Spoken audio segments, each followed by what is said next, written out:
Hey folks, today we're going to take you on a quick tour through the Old Farm District here in Bend, Oregon. This is an ongoing series aimed at exploring the different Bend, Oregon neighborhood districts to find out which area is right for you. So go ahead and hit subscribe on the way in because we are going to talk about the location, the amenities, and the key neighborhoods that you need to know about here in the Old Farm District. It's all coming right up. Stay tuned.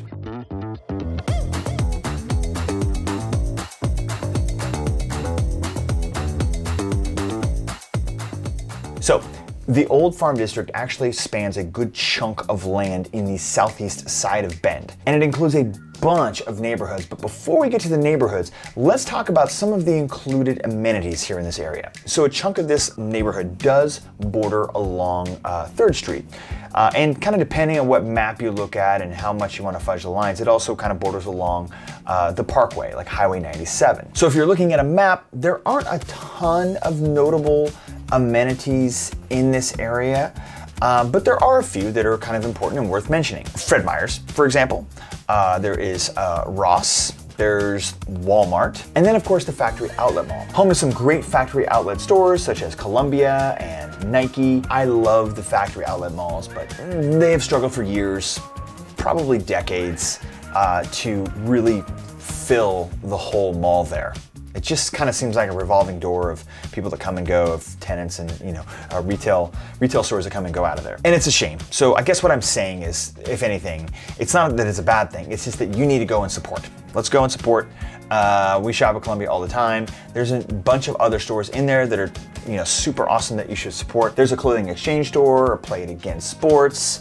They always have the Spirit Halloween store there seasonally when it's time for that.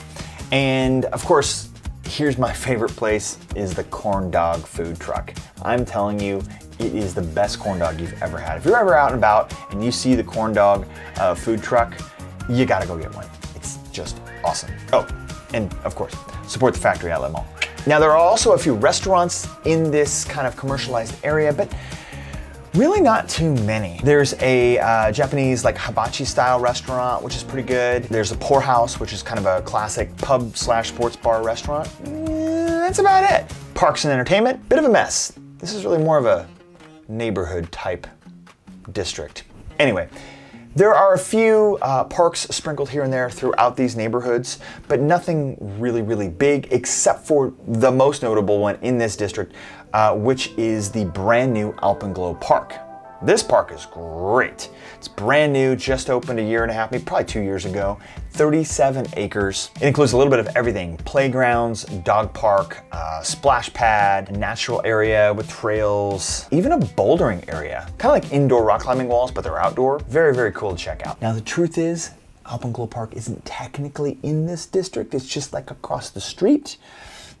But whatever, we'll still count it. Hey, quick time out before we get to the good stuff. We're gonna start talking about homes in just a minute, but my question for you is, why are you watching this video? Are you thinking maybe you're doing a little research on maybe moving to Bend? Well, my team and I would love to be your local real estate resource of choice. Not a hard sell, just a soft touch. We know you have options. You can reach out to us at KrommRealEstate.com, or you can probably find our information down in the description of this video. We'd love to hear from you, really.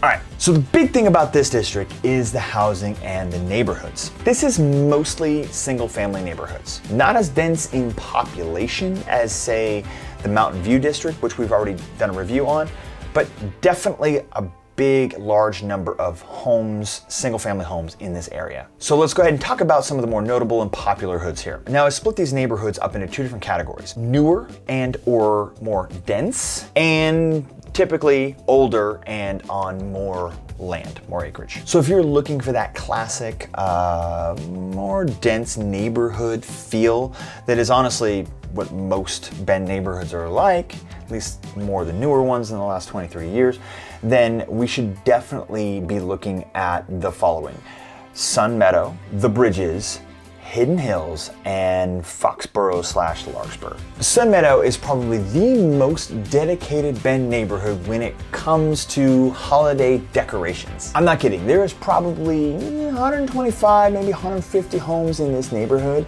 and the 4th of July, around the 4th of July, it is a huge freaking block party. And then again, when Halloween rolls around, it's freaking insane. Feels like thousands of kids everywhere, and some of these homes have some of the more elaborate decorations that I've ever seen. Haunted house front porches, huge bonfire parties in the driveway. My kids got a full candy bar each from Captain Jack Sparrow as he was aboard the Black Pearl. This guy built a freaking pirate ship in his driveway. Now, most of these homes were built just ahead of the 2008 crash, but they were very nice, well-built homes. Many of them are larger than kind of the average size around Bend.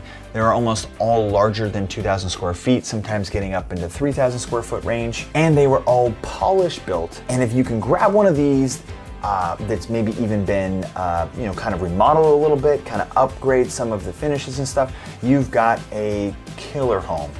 Great neighborhood to keep an eye on. Great neighborhood to live in for sure. Of course, now if you're looking for something maybe a little bit newer, maybe even a little nicer, Hidden Hills is the next stop on our list. Hidden Hills just finished up being built. I mean, it was kind of a new construction neighborhood for a long time. Just finished up recently, a few years ago, and I will probably say that it is the nicest, it is the nicest built neighborhood on the east side of town. And the reason I say that is because this neighborhood was built by all of the builders who built over on the west side of town, all those high-end neighborhoods like Northwest Crossing and Discovery West and places like that. So it's no surprise that driving through this neighborhood is impressive. Lots of different architectural styles, mid-century modern, craftsman, prairie style. It's a great neighborhood. The next neighborhood is a very cookie cutter neighborhood if you were to look at it kind of from satellite view. But when you're on the ground level, when you're on street level, it's so charming it almost hurts. Larkspur and Foxborough are two neighborhoods that basically run right together.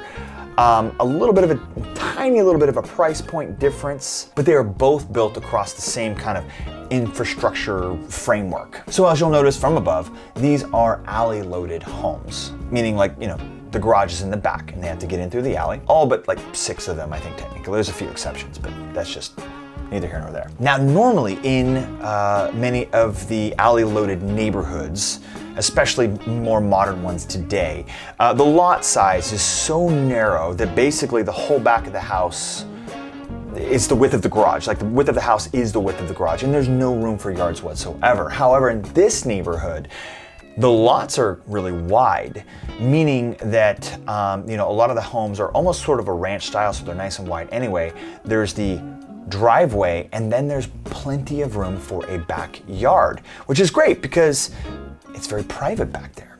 There's only an alley on the other side of the fence. You've got your neighbor to the left and the right, but really there's nobody behind you, which is a big plus in these neighborhoods. And then again, because of the age of this neighborhood, all of the streetscapes, all of the trees and stuff that are along the roads and the sidewalks there are very fully grown and mature, and it just has this curb appeal that's fantastic. Okay, the last more densely built neighborhood on this list is the Bridges. This is another polished built hood, and it's probably one of the most dense hoods in this area. Almost no yards, but it's okay if you're looking for less yard maintenance. The HOA takes care of all the front maintenance, so it's kind of maintenance free. Not only that, but there's a massive park across the street. We've already talked about it. Alpenglow is literally across the street from this neighborhood. And then there's also trails throughout the neighborhood that kind of get you around that are great for walking, riding, or running. A few years ago, we did a full neighborhood breakdown on the Bridges, so you could probably find that little tag wherever it's gonna pop up. If you wanna know more about the Bridges specifically, we'll wait around here and wait for you to come back. But of course, if you don't wanna watch that whole video, I'll tell you a couple of really quick things about this neighborhood. It's funny because it actually started before the recession in 2008, and design styles were a little different back then. And then they continued to build it and they finished it out after the recession, where design styles were a little bit different. So if you go through this neighborhood, as I have over the years selling houses in here, it's a little bit of a time capsule, because you can find some homes that were built back in the early 2000s, some homes that were built, in the 15 to 2020 range. It's an interesting thing. Then again, the HOA and the amenities in this neighborhood are pretty awesome. This is one of the few neighborhoods in all of Central and all of Bend that have a pool and a full-on sports court, sports court area and gym. It's definitely got some sweet amenities for sure. This hood's got bennies. Okay, so the last part of our video, we want to talk about some of the neighborhoods that have a little more elbow room, right? We know that's what a lot of people out there want, just more room, more yard, more to mow.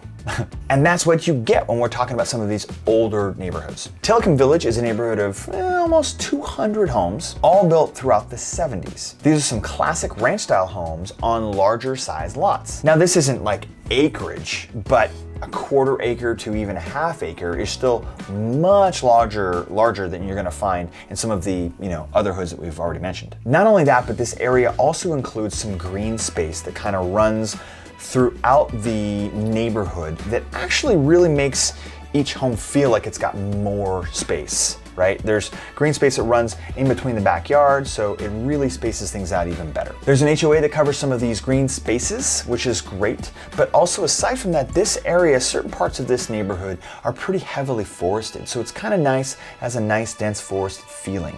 For being right in the heart of Bend, just off Peril Road, it really has a quiet and secluded feeling to it. Some of the homes obviously need some love because of the time that they were built, but for the right price, you can renovate an incredible home and have a yard. Two other homes here that are very similar are Kings Forest, Desert Woods, Orion Estates, and Orion Greens. That's two, right? Well, really all four of these neighborhoods kind of blend together.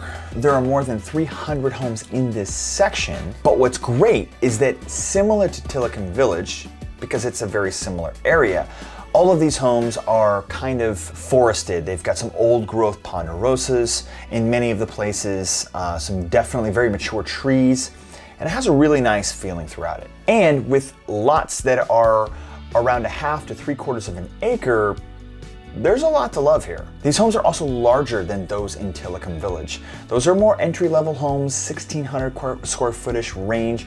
These are a little bit bigger, just a little bit more estately, I guess, in nature. They were also built in the 70s, but more like the mid to late 70s and through the 80s. So they're just that much newer. And just to be clear, all of them are very similar except for Orion Greens. It's totally different. It's actually a particular chunk of land that they developed around the 2010 to 2015 range.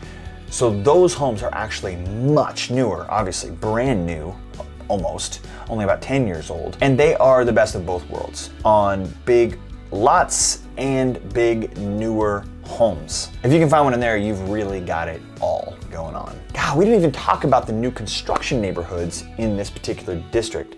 Tell you what, you're probably gonna be seeing a video pop up over my shoulder here momentarily. Definitely check that out. We're gonna try to make it about the new construction options that are going on in Bend right now. There's two in this district that are really important. Okay. Thanks for joining us today. We hope you got a little bit of an insight into the Old Farm District. As you drive around town in Bend, you will notice these signs for these different neighborhood districts everywhere you go. It's very, very interesting. Be sure to subscribe, and if you or someone you know is looking to buy or sell real estate here in the area, my team and I would love to be your local real estate resource of choice. Thanks for watching, and we will see you over in the next video.